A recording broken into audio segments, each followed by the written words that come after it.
और कथा में आओ तो खाली हाथ नहीं आना चाहिए। जो खाली हाथ आता है ना, वो खाली हाथ चला भी जाता है। इसका मतलब ये नहीं कि मैं आपसे मांग रही हूं, आप दो नहीं दो कोई फर्क नहीं पड़ता, पर ये बताना ये तो हमारा कर्तव्य है। अब यहाँ बैठे हैं, आए ही बताने के लिए है, और नहीं बताएंगे तो फिर तो अच्छा नहीं लगता। शास्त्रों की बातें हैं कि आप आए हो कथा में तो कुछ ना कुछ लेकर आए, और जरूरी नहीं कि रुपया पैसा ही लाओ तो ही कथा सुनोगे। आपके गांव में कई फूल वगैरह लगे हो तो फूल भगवान के लिए लेकर आओ। जैसे एक माता जी अभी लेकर आई थी, कुछ बुजुर्ग लेकर आए थे, है ना। तुलसी माता, आपके सबके घर में तुलसी गमला होगा, तुलसी की माला बनाकर लाइए, है ना। भगवान के लिए तुलसी पत्र लेकर आओ, फूल लेकर आओ, फल लेकर के आओ भोग लगाने के लिए, या जो आपकी श्रद्धा हो वो लेकर आओ, पर खाली हाथ नहीं आना चाहिए। कुछ ना कुछ लेकर आओ, परमात्मा भी देखता है तो वो भी देता है। ये नियम। भोले बाबा कहने लगे ये तो मैंने श्रोताओं के नियम बता दिए देवी, पर वक्ताओं के नियम क्या है। देखो, हर वक्ता का अलग अलग तरीका होता है समझाने का, कथा कहने का।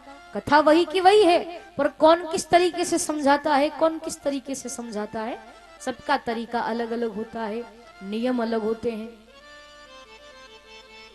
और भोले बाबा कहने लगे कि मेरा नियम ये है देवी, कि जब मैं कथा सुनाता हूं तो आंख बंद करके कथा सुनाता हूं, क्योंकि मैं जो जो प्रसंग सुनाऊंगा वो सब मेरी आंखों के सामने चलता रहता है कि हाँ अब भगवान ये कर रहे हैं, अब भगवान वो कर रहे हैं।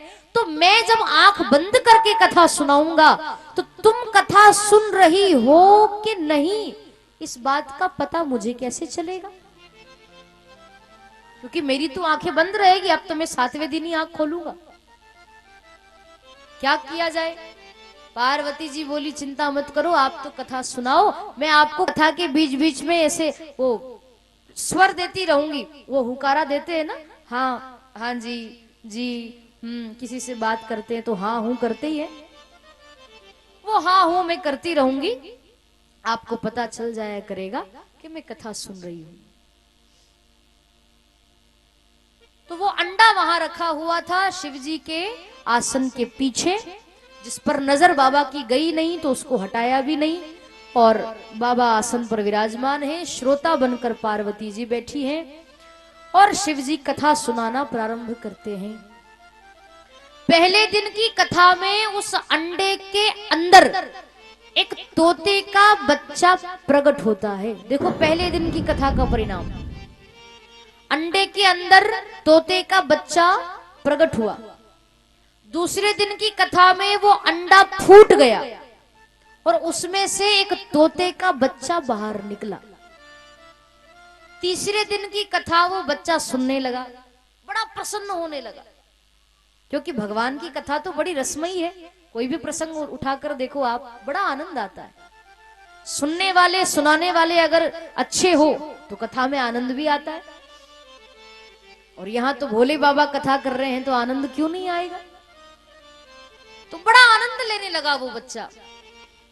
और चौथे दिन तो कृष्ण जन्म की कथा है। नंद घर आनंद भयो, जय कन्हैया लाल की। खूब आनंद धूमधाम से मनाया गया जन्मोत्सव भगवान कृष्ण का। बच्चा भी कथा सुनने लगा। पार्वती जी हाँ हाँ जी जी ये कर रही थी। पांचवें दिन की कथा भी और जब उद्धव गोपी प्रसंग आता है, कृष्ण उद्धव प्रसंग आता है, और कुछ ज्ञान की बातें, क्योंकि उद्धव जी तो बहुत बड़े ज्ञानी है, महामंत्री है भगवान के द्वारिका के। इतने बड़े ज्ञानी उद्धव जी की जब बातें आई और ज्ञान का प्रसंग आया, तो वो ज्ञान की बातें सुनते सुनते पार्वती जी को नींद आ गई। और जहां नींद आई तो पार्वती जी ने तो आंखें बंद कर ली, वो झपकी लग गई। अब उस तोते के बच्चे ने देखा कि बाबा कथा सुना रहे हैं, बोले बाबा, और मैया कथा सुन रही है, पर मैया को तो नींद आ गई, और इनको नींद आ गई तो ये तो स्वर देना भी बंद हो गई। और भोले बाबा ने अगर कान लगाकर सुन लिया कि देखो तो सही, सुनूं तो सही पार्वती जी कथा सुन रही है कि नहीं। बाबा ने अगर ध्यान से सुना और कहीं स्वर नहीं आया उधर से, तो कथा तो बीच में बंद हो जाएगी, और कथा बीच में बंद हो जाए तो अच्छा नहीं लगता। इतनी बढ़िया कथा चल रही है, अगर बीच में बंद हो जाए तो आनंद खत्म हो जाएगा। क्या करूं? तो तोते का स्वभाव होता है कि अगर वो किसी बात को बार बार सुन ले, एक बात को अगर बार बार सुन लेता है तो वो उसको दोहराने लगता है, रिपीट करने लगता है। तोते का स्वभाव। अब वो तो कथा तो सुन ही रहा था, पर पार्वती जी पर भी ध्यान था उसका कि मैया हाँ हूं कर रही है कि नहीं। तो इतने दिनों से वो हाँ हाँ जी जी सुन रहा था ना। तो तोते के बच्चे ने क्या किया कि जब पार्वती जी सो गई तो तोते के बच्चे ने ही पार्वती जी के स्वर में स्वर देना प्रारंभ कर दिया। अब वो बालक कहने लगा पार्वती जी की जगह हाँ हाँ जी हाँ। तो भोले बाबा को लगा कि ये पार्वती जी बोल रही है। बच्चा स्वर देने लगा। 7 दिन तक कथा चली। जब 7वें दिन कथा ने विश्राम लिया, भागवत जी का आखिरी श्लोक भोले बाबा ने कहा, और जैसे ही कथा ने विश्राम लिया तो बाबा ने जोर से जयकारा लगवाया। आप सब भी जोर से लगाएंगे जयकारा जो भोले बाबा ने लगवाया। बोलिए भागवत महापुराण की जय, बांके बिहारी लाल की जय, राधा रानी सरकार की जय। जोर से बाबा ने जयकारा लगवाया। इतने में पार्वती जी की नींद खुल गई। यहाँ भी पीछे जो लोग सोए होंगे वो भी जाग गए होंगे। नींद खुल गई, और नींद खुली तो भोले बाबा से बोली कि हाँ स्वामी क्या कह रहे थे आप, श्री कृष्ण ने उद्धव से क्या कहा। भोले बाबा कहने लगे क्या कहा? अरे देवी कथा तो पूरी हो गई, आज तो कथा ने विश्राम ले लिया और ये प्रसंग तो कब का पूर्ण हो गया।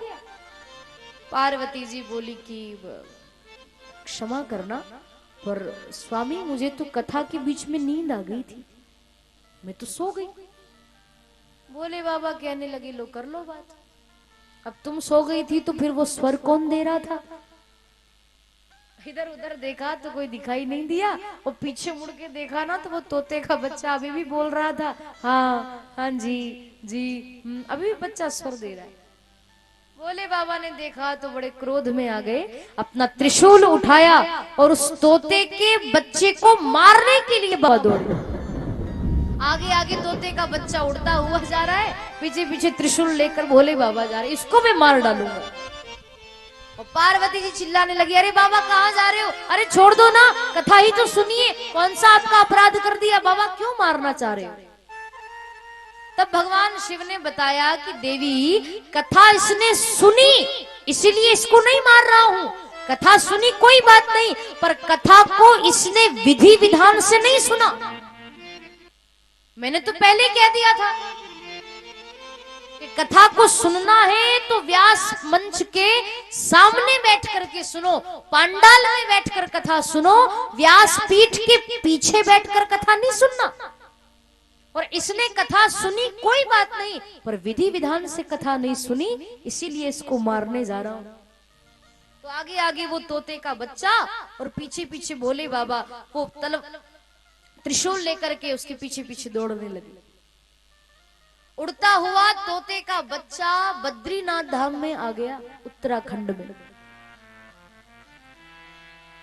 जहां पर वेद व्यास जी का आश्रम बना हुआ है। ये वही वेद व्यास जी हैं जिन्होंने भागवत ग्रंथ की रचना की है, लिखा है।